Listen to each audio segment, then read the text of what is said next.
Bismillahirrahmanirrahim. Assalamu alaikum wa rahmatullahi wa barakatuhu. I hope that you would be in the best condition of health and iman. As you know, 6th class you have completed the syllabus of English. These lectures are only for your revision. In my first lecture मैंने जैसे कि आप लोगों को करवाई translation, और इसमें lecture number 2 में I have selected a few exercises from the lesson number 1. The name of the lesson is fair dealing of Hazrat Muhammad sallallahu alaihi wasallam. Okay, let's start our exercises. The first exercise, that is on page number 4, exercise A. Read paragraph 1 of the lesson and identify topic sentence and supporting details. What is topic sentence? Topic sentence क्या होता है? Topic sentence जो होता है वो आपके paragraph का जो पहला सेंटेंस है वो होता है. जैसे अगर मैं फर्स्ट पैराग्राफ का फर्स्ट लाइन पढ़ूँ, हज़रत मोहम्मद सल्लल्लाहु अलैहि वसल्लम was always fair and honest in his dealing with other people even before his nubuwwat. This is the topic sentence. Then after, supporting details. Supporting details जो होती है वो उस पैराग्राफ के जो लास्ट सेंटेंसेस हैं जो इसको सपोर्ट कर रहे हैं वो सेंटेंसेस होते हैं. अब जैसे फर्स्ट पैराग्राफ में ही देखें, it was his honesty and fair dealing in business that impressed हज़रत खदीजा रज़ियल्लाहु ताला अन्हा. She first interested her enterprise to him and later married him. ये इसके बाद का जो सेंटेंस है, ये हमारे सारे सेंटेंसेस जो हैं वो हमारी सपोर्टिंग डिटेल्स आ जाती है. Okay, come to the page number 4 पे आप लोग की है एक्सरसाइज डी. एक्सरसाइज है D, fill in the blanks. अगर आप लोग साथ में बुक्स खोलें तो आप लोगों को ये लेक्चर सुनने में समझने में आसानी होगी, और आप साथ साथ अगर आप लोगों ने फिल नहीं भी किया तो इसको फिल करते जाइएगा. फर्स्ट एक्सरसाइज है, इसकी एक्सरसाइज का नंबर 1 है, in his young age he became. अपनी नौजवानी में ही हज़रत, ये लाइन जो है वो हज़रत मोहम्मद सल्लल्लाहु अलैहि वसल्लम के मुतालिक है, तो ये आपके उसी बुक में से ही लाइन ली गई है, बुक के फर्स्ट लेसन में से ही. तो in his young age he became अपनी जवानी में ही वो क्या बन गए थे? ट्रेडर. इसका कीवर्ड है यहाँ पर आएगा trader. The people of Makkah were much impressed by his trading skills. Trading skills, यहाँ पर इसका वर्ड है नंबर 2 में skills. नंबर 3 है, the truthful and trustworthy merchant is dash with the अंबिया and uprights and martyrs. ये भी आपकी बुक में से ही लाइन है. अगर आप लेसन को अच्छे से थॉरोली पढ़ें तो आप लोग ये खुद भी सॉल्व कर सकते हैं. तो इसमें आएगा associated. नंबर 4 है, he who guards against dash things keeps his religion and his honor blameless. अब इसमें आएगा वर्ड है doubtful. He who guards against doubtful things keeps his religion and his honor blameless. Number 5 है, Allah shows dash to the man who is kind when he sells, when he buys and when he makes a claim. Allah shows mercy. इसमें आएगा word mercy. ये हमारी हो गई है fill in the blanks exercise D complete. Come on the page number 7 exercise A. हाँ जी, page number 7 पे देखें, एक्सरसाइज A है fill in the blanks using the common nouns. Common nouns. What are the common nouns? Do you know about what are the nouns and its types? Common noun and proper noun. आप लोग की इसमें book में common noun और proper noun को cover किया गया है, तो हम इसमें पहले है कॉमन नाउन. कॉमन नाउन की डेफिनेशन पढ़ेंगे. कॉमन नाउन होता क्या है? Common noun is a word that names people, places and things. They are not the names of a single person, place और thing. For example man, cat, book, school. Common नाम है, आम है, किसी भी शख्स का हो सकता है, किसी भी जगह किसी को भी हम कह सकते हैं। कोई भी इंसान है, स्कूल है, बुक है, कोई स्पेसिफिक ये नहीं होता, ये कॉमन होता है, आम होता है, हर एक के लिए इस्तेमाल हो सकता है। तो इससे कॉमन नाउन से रिलेटेड जो है वो उन्होंने इसमें आप लोगों की एक्सरसाइज दी हुई है पेज नंबर 7 पे।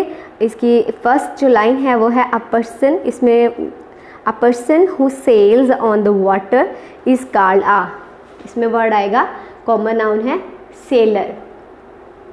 अ person who acts in a play is called an, जो कोई भी प्ले का एक्ट करता है, एक्ट करने वाले को हम क्या कहते हैं, actor. Number 3,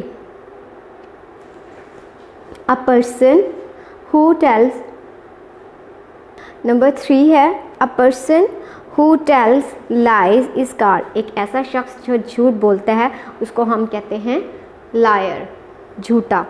a person who bags is called, एक ऐसा शख्स जो मांगता है उसको हम कहते हैं बेगर, फ़कीर। अ person who has studied law is called a lawyer, वकील। एक ऐसा शख्स जो लॉ, कानून की तालीम हासिल करता है उसको हम कहते हैं लॉयर। ओके, आप लोग की एक्सरसाइज ए जो है वो कंप्लीट हो गई है। अब आप लोग देखें, एक्सरसाइज है B, pick out 5 proper nouns from the lesson. You have studied common noun. Now come to the proper noun. Proper noun, what is the definition of proper noun? Proper noun, a proper noun is a name of a specific person, place or thing. The first letter of a proper noun is always represented by a capital letter, as you see here. H is capital, Muhammad M is capital, यानी proper noun जो है वो किसी एक ख़ास शख्स का नाम होगा और उसका फर्स्ट लेटर जो है वो कैपिटल आएगा। आप लोग की एक्सरसाइज में दिया गया है, एक्सरसाइज बी में, pick out 5 proper nouns from the lesson. I have selected 5 proper nouns from your lesson. Number 1 is Hazrat Muhammad sallallahu alaihi wasallam. The second one is Makkah. Third is Hazrat Khadija. 4 is Hazrat Abu Said and 5th is Allah. आप देखें इन सब के first letter जो है वो capital हैं। M, मक्का का M capital है, हज़रत का एच कैपिटल है, खतीजा का के कैपिटल है, इसी तरह अबू, हज़रत अबू सईद और अल्लाह का सबके लेटर्स जो हैं वो स्टार्टिंग फर्स्ट लेटर जो है वो कैपिटल है। नंबर सी एक्सरसाइज, आप लोग complete the following sentences with proper nouns.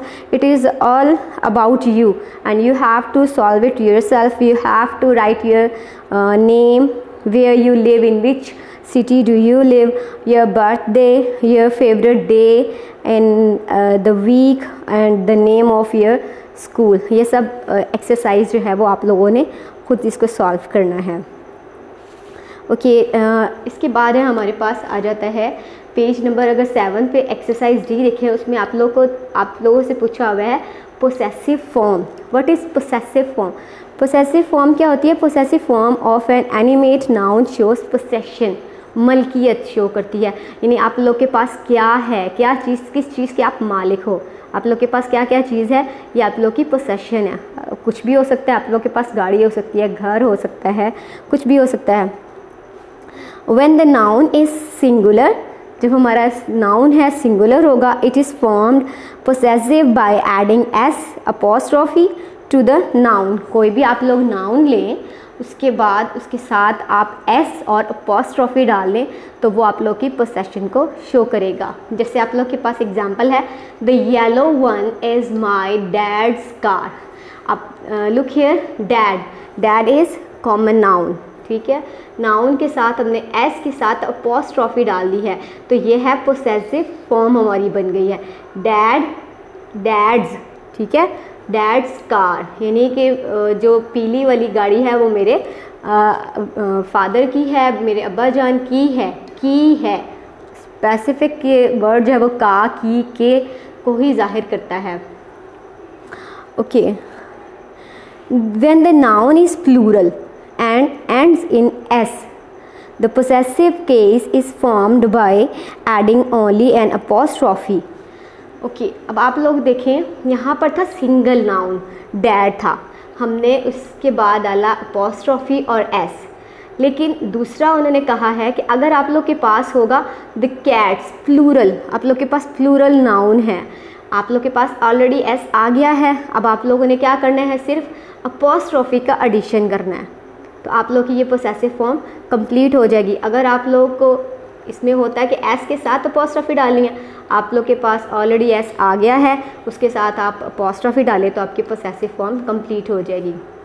The cats food यानी बिल्लियों का खाना, अब ये प्लूरल है, बिल्लियों का खाना is in the kitchen, kitchen में है।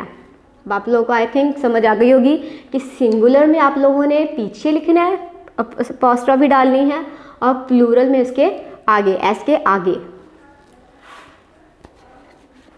In the case of irregular plural nouns, we add s apostrophe. For example, the children's room. अब उन्होंने तीसरा जो है वो आप लोग को इरेगुलर प्लूरल नाउन का, ये मैं आप लोग को फर्दर समझाऊंगी कि इरेगुलर नाउन्स क्या होते हैं। उसमें भी उन्होंने कहा है कि आप लोगों ने जिस तरह सिंगुलर है आपने इसी तरह से करना है, नाउन के बाद अपॉस्ट्रोफी और एस लास्ट में डालना है, क्योंकि उसमें प्लूरल की तरह एस साथ में नहीं होता। इसकी एक्सरसाइज है D, use an apostrophe to make possessive nouns. अब आप लोगों को यहाँ पे एक्सरसाइज दी हुई है डी।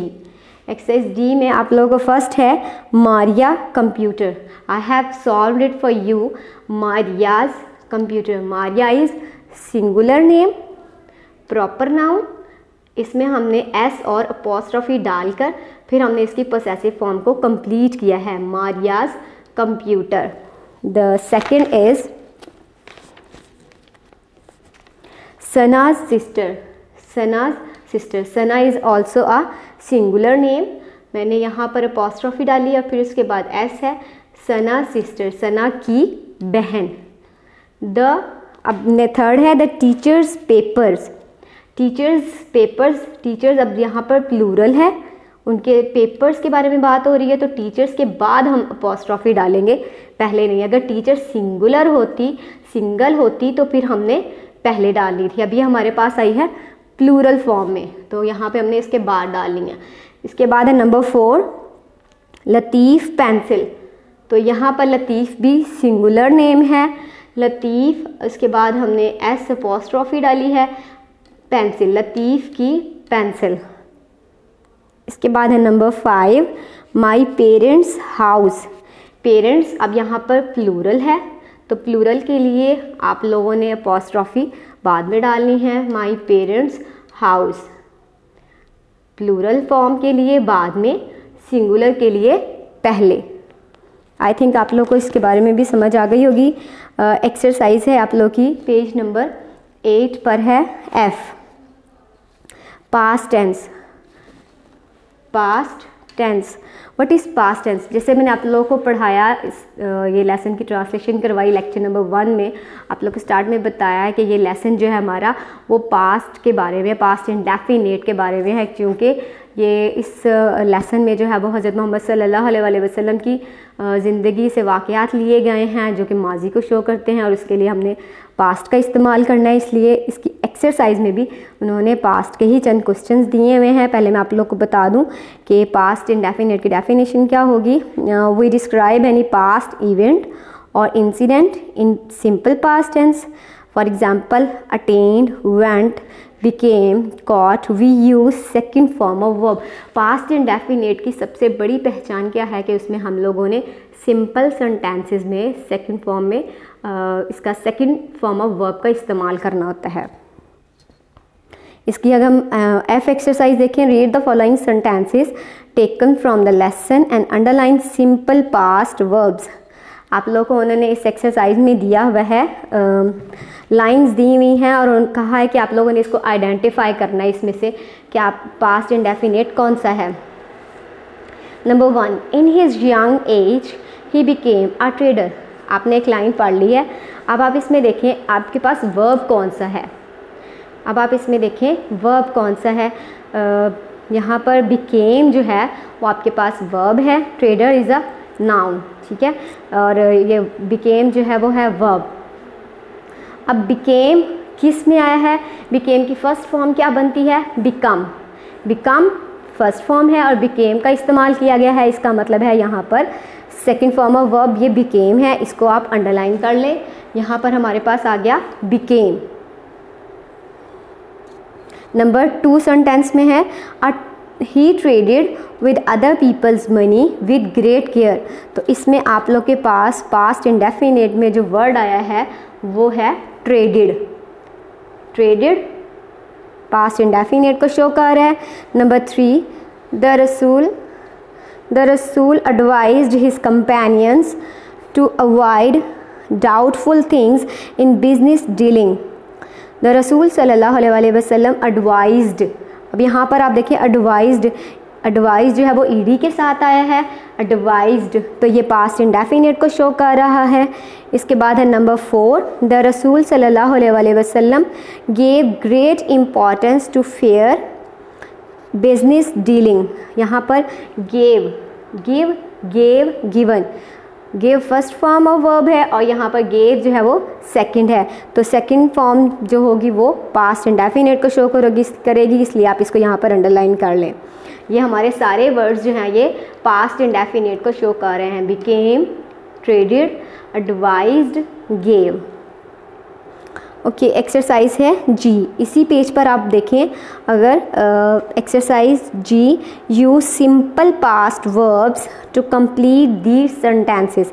अब आप लोगों को फिर ब्लैंक्स दी गई हैं और कहा गया कि इसको आप लोगों ने पास्ट इंडेफिनिट में करना है और साथ में उन्होंने आपको फर्स्ट फॉर्म ऑफ वर्ब्स भी दी हुई हैं। जैसे I dash a snake last night, इसके सामने आप लोग को देखें तो सी वर्ड दिया गया है। सी की अगर हम सेकंड फॉर्म देखें तो वो क्या बनेगी? सा, सी, सा। तो इसमें वर्ड आएगा सा। सी को हम चेंज कर देंगे, फर्स्ट फॉर्म ऑफ वर्ब को चेंज कर देंगे सेकंड फॉर्म ऑफ वर्ब में, इसको पास्ट इंडेफिनिट बनाने के लिए सा। Number 2 she dash late yesterday. अब यहाँ पर है कम को अगर आप देखें तो ये भी फर्स्ट फॉर्म ऑफ वर्ब है, अगर आप इसको सेकंड में चेंज करेंगे तो वो क्या बन जाएगा? केम बन जाएगा। Number 3 they dash for a walk on Sunday, go. What is the second form of go? Went, gone. Second form of verb जो है वो है वेंट, तो यहाँ पर वर्ड आएगा went. We dash football last week. अब ये देखिए सारी ब्लैंक्स जो हैं वो आपके पास्ट को जाहिर कर रही हैं। Last night, yesterday, last week, ये सब जो है वो आप लोग को बता रहे हैं कि ये माजी की ही बात है। नंबर 4 है we dash football last week play आपको वर्ड दिया गया है, आपने इसको चेंज किया प्लेड में, हमने खेला, हमने पिछले हफ्ते फुटबॉल खेला। Number 5 she dash a long story in the test, right आपको वर्ड दिया गया है कि उसने कहा कि मैंने टेस्ट में लंबी स्टोरी लिखी, तो अब इसको पास्ट में करेंगे तो राइट, रॉट, रिटन, तो यहाँ पर वर्ड आ जाएगा wrote. Okay, on the page number 9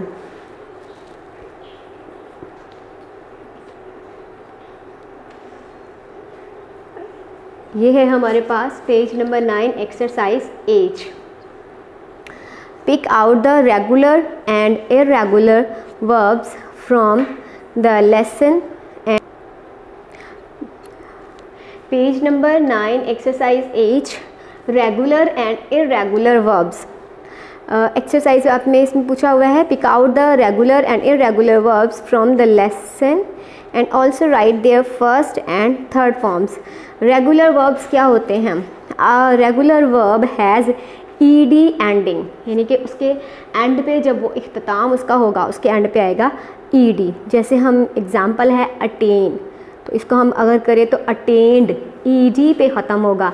impress को करें तो इम्प्रेस्ड, ईडी पे ख़त्म होगा। But an irregular verb does not have ED ending, यानी कि इर्रेगुलर वर्ब्स जो है वो ईडी पे ख़त्म नहीं होते हैं। जैसे हम लोग कहें गो की अगर सेकंड फॉर्म करें तो वेंट बनती है, बाय, बॉट बनती है। तो ये जो हमारे पास वर्ड हैं वो हैं इर्रेगुलर वर्ब्स। मैंने आप लोग के लिए उन्होंने हमें कहा है कि इसमें से आप लोगों ने रेगुलर और इर्रेगुलर वर्ब्स जो हैं वो निकालने हैं। तो रेगुलर वर्ब्स जो हैं वो कौन से हैं? ट्रेड, अगर हम इसकी सेकंड फॉर्म बनाते हैं तो वो बनेगी ट्रेडेड। इम्प्रेस, इम्प्रेस की सेकंड फॉर्म बनाएं तो इम्प्रेस्ड। इंटरेस्टेड, इंटरेस्ट की बनाए तो इंटरेस्टेड बन जाएगी। एडवाइस की बनाए तो एडवाइज्ड बन जाएगी। कंप्लीट की करें सेकंड फॉर्म तो कंप्लीटेड। रिपोर्ट की बन जाएगी रिपोर्टेड। अब है इर्रेगुलर वर्ब्स। अब इर्रेगुलर वर्ब्स में बिकम वर्ड को देखें। बिकम, इसकी सेकंड फॉर्म है बिकेम, बिकम। अब बिकेम जो है वो ईडी पे नहीं ख़त्म हो रहा, ये कौन सा है? इर्रेगुलर। बिकेम। मेक की बनाए सेकंड फॉर्म तो क्या बनती है? Made. Irregular verb. Come, came, come. Keep की करें तो बनती है kept. Give, gave, given. Leave, left, left. ये हमारे सारे वर्ड्स जो हैं वो इर्रेगुलर वर्ब्स को शो कर रहे हैं। आई थिंक आप लोगों को इसकी समझ आ गई होगी। उसके बाद है एक्सरसाइज आप लोगों की आई। एक्सरसाइज पेज नंबर 9 पे ही एक्सरसाइज आई है। Capitalise and punctuate the sentences. Punctuation से क्या मुराद है? पंचुएशन में हम क्या करते हैं? हम पंचुएशन के कुछ असूल होते हैं कि जब आपने कोई सेंटेंस लिखना है, अगर आपके पास सिंपल सेंटेंस है तो उसका फर्स्ट लेटर जो है वो कैपिटल होना चाहिए। अगर उसमें कोई प्रॉपर नाउन आ रहा है तो उसका कैपिटल लेटर होना चाहिए। और अगर सिंपल सेंटेंस है तो फुल स्टॉप होगा, जैसे कि फुल स्टॉप होगा। और अगर आपके पास इंट्रोगेटिव सेंटेंस है तो वो क्वेश्चन मार्क आएगा। इससे रिलेटेड आप लोग की एक्सरसाइज में उन्होंने दिया हुआ क्वेश्चन नंबर 1 है व्हाट इज़ योर नेम। अब आप देखें यहाँ पे उन्होंने W जो है वो स्मॉल लेटर में लिखा है, व्हाट इज़ योर नेम। और W को हमने कैपिटल कर देना है और नेम के आगे हमने क्वेश्चन मार्क डाल देना है। तो ये हमारी इसकी सेंस कंप्लीट हो जाएगी। नंबर 2 है आई लाइक माई स्कूल। आई जो है वो उन्होंने स्मॉल लेटर में दिया हुआ है, आपने इसको कैपिटल में करना है। उसके बाद आपका सेंटेंस जहाँ ख़त्म हो रहा है वहाँ पे आपने फुल स्टॉप लगाना है। तो फिर आप लोग का ये सेंटेंस जो है वो कंप्लीट हो जाएगा। इसके अलावा आप लोग की एक्सरसाइज में और भी सेंटेंसेस दिए हुए हैं, वो आप लोगों ने खुद करने हैं ताकि आप लोग की अच्छे से प्रैक्टिस हो। अब आप देखें पेज नंबर 10 पे एक्सरसाइज ए है change into negative and interrogative form. यानी आपने एक सिंपल सेंटेंस है उसको आपने नेगेटिव किस तरह से बनाना है और इंट्रोगेटिव किस तरह से बनाना है। फर्स्ट आप लोग को उन्होंने दिया हुआ है, इसमें सेंटेंस है birds flu in the air. सबसे पहले आप लोग देखें birds flu, form of verb कौन सी है यहाँ पर? सेकंड फॉर्म ऑफ वर्ब है। तो सेकंड फॉर्म ऑफ वर्ब किस टेंस को शो करती है? पास्ट इंडेफिनिट को। इसका मतलब है इसमें पास्ट इंडेफिनिट का इस्तेमाल किया गया है। तो पास्ट इंडेफिनिट को जब हमने नेगेटिव में चेंज करना होता है तो उसमें डिड का इस्तेमाल होता है। Birds did not. और सेकंड